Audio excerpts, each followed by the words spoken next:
kas sul on vahel tunne, et oled järgmine Bill Gates, kes on lõksus oma kooliõpilase kehas? On sul palju ideid?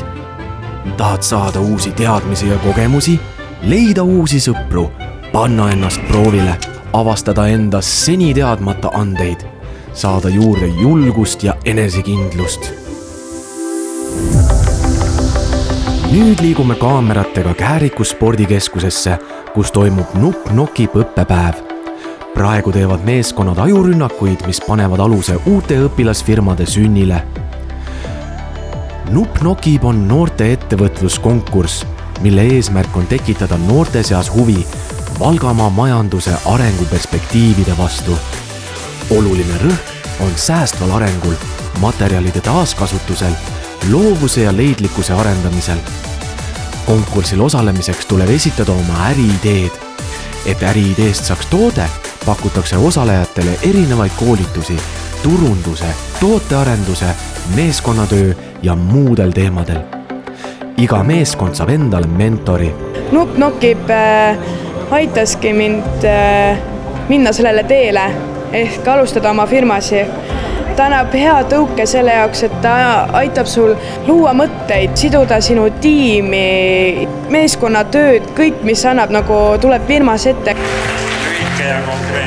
Ei ole mitte midagi sellist, mis ei tõmbas. Ükskõik, mida nad teevad, see on minu meelest nii fantastiline, et nad teevad, et nad tahavad nagu seda teha algusest lõpuni. Kui ettevõtted on loodud, on võimalik osaleda mitmetel laatadel, kust saab inimestega suhelda ning neile oma toodet tutvustada ja müüa.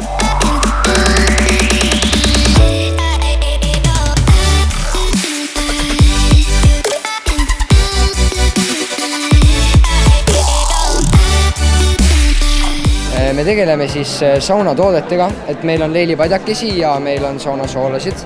Lavendliseebid on kõige rohkem ostetud. Algus oli ikkagi suht keeruline ja et see, kuidas raamatupidamine korda saada ja siis me proovisime uut maitset ehk siis siiaseemnete ja suhkruga, et see läheb inimestele peale, nagu näha praegu. Me toodame Redel Golfi, mis on välimäng ning sobib igas vanuses mängijatele. Meie teeme maitseainetest erinevaid teesid, indiapärased. Ja meil on 3 sorti, üks on talvetee, hommikutee ja tervisetee. Me oleme nagu iga korraga järjest nagu muutnud oma toodet, et kuidas paremaks ja inimesed annavad tagasisidet, kuidas võiks olla. Alustada Eestist, sest et välismaa oleks liiga suur tükk esialgu. Oleme õpilasfirma Magussalat ja pakume salatikohviku teenust. No, meie ettevõte tegeleb siis taaskasutavatest materjalist nagidega. Siis nagu teeme vanadest kahvlidest ja vanadest lauadest kokku pandud nagid. Ma võiksin olla nii ettevõtja kui ka ise selles töötada. Ma võiksin mõlemat teha, ma võiksin kõike teha, mis üldse võimalik on, et anda seda indu teistele ja ise ka näidata, et ma oskan ja ma tahan ja õppida sellest rohkem.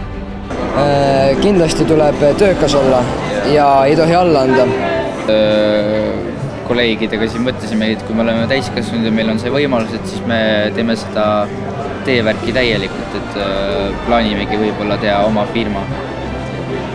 Ma arvan, et tuleb lihtsalt julgeda proovida uusi asju.